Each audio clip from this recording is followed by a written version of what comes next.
Mu kwizera kwanjye nizeye nashidikanya ko umeze neza, ariko birashoboka ko waba utameze neza.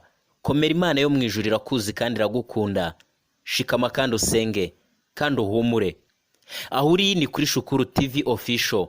Uyu ni wa mwanya tukugezaho ibiganiro byiza bicukumbuye byo muri Bibiliya by'iyobokamana. Hari uwatwandikiye yifuza ko twazamubwira kuri Rebeka uko yashakanye na Isaka. Nibyo ngiye kukuvira imuzi n'umuzingo. Nizeye nashidikanya ko wamaze gukora subscribe kandi turabigushimiye. Ubaye utarayikora kandi wayikora ukajya ubona ibyiza tugutegurira kandi tukugezaho umunsi ku wundi. Tuguhaye ikaze. Reka twanzike turebere hamwe ibya Isaka na Rebeka. Rebeka ufatwa nk'umwe mu bagore beza babayeho dusanga muri Bibiliya, bakoze ibyiza bishimwa n'Imana kuko aho yasabwaga kujya yajyaga yatazuyaje, ariko nanone agashinjwa ko yariganyije, yafashije umwana we kuriganya mugenzi we umugisha. Ibyo nabyo tuzabirebera hamwe, ariko Rebeka niwe wabyaye abana b'impanga ari bo Yakobo na mugenzi we. Niza amatwi rero mbikuvira imuzi n'umuzingo, turebere hamwe ibya Rebeka na Isaka. Aha ni kuri Shukuru TV Official. Isaka abona umugore mwiza. Uwo mukobwa ubona ku ishusho uwo ari we yitwa Rebeka, nawe umugabo agiye guhura nawe ni Isaka. Rebeka agiye kumubera umugore. Ibyo byaje bite? Aburahamu ise wa Isaka yashakaga kubonera umuhungu we umugore mwiza. Niyifuzaga ko Isaka yashaka umugore mu Banyakanani kubera ko basengaga imana z'ibinyoma. Nicyo cyatumye Aburahamu ahamagara umuhungu we akamubwira ati, ndashaka ko usubira kuri bene wacu i Harani maze ugashakirayo umuhungu wanjye Isaka umugore. Umugaragu wa Aburahamu yahise afata ingamiya 10 maze atangira urugendo rurerure. Ageze hafi y'umudugudu w'aho bene wabo b'Aburahamu babaga, arahagarara ku iriba.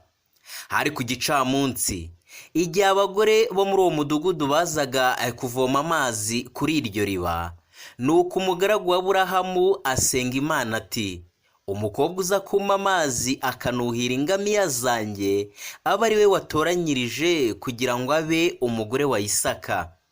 Hashize akanya gato Rebeka yaje kuvoma amazi. Igihe uwo mugaragu yamusabaga amazi yo kunywa yarayamuhaye. Hanyuma yanagiye kuvoma andi mazi ahagije ingamiya zose kuko zari zifite inyota. Ibyo ntibyari byoroshye kuko ingamiya zinywa amazi menshi cyane. Igihe Rebeka yararangije kuvoma, wa mugaragu wa Aburahamu yamubajije izina rya se. Yaramubajije niba ashobora gucumbika iwabo. Rebeka yaramusubije ati, data yitwa Betuweli kandi dufite n'aho kubaraza. Uwo mugaragu wa Aburahamu yari azi ko Betuweli yari mwene Nahori mwene se wa Aburahamu. Nuko arapfukama ashimira Imana kuba yamuyoboye kuri bene wabo wa Aburahamu. Muri iryo joro umugaragu wa Aburahamu yamenyesheje Betuweli na Labani musaza wa Rebeka icyamugenzaga. Bombi bemeye ko Rebeka yajyana nawe agashyingirwa Isaka. Naho se wa Rebeka we yavuze iki igihe bamubazaga? Yarabyemeye. Nuko bukeye burira ingamiya batangira urugendo rurerure rwo gusubira i Kanani. Igihe bageragayo hari ku mugoroba, nuko Rebeka abona umugabo ugendagenda ku gasozi. Uwo mugabo yari Isaka. Isaka yanejejwe no kubona Rebeka. Hari hashize imyaka 3 Isaka apfushije nyina witwaga Sara, ariko yari agifite agahinda. Ariko noneho Isaka yakunze cyane Rebeka maze yongera kugira ibyishimo byinshi cyane.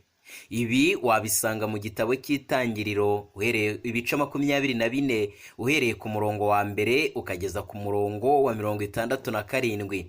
Ni naha ducumbikiye iby'ubuzima bwa Rebeka. Mwakoze kudutega yombi. Imana ibaha umugisha.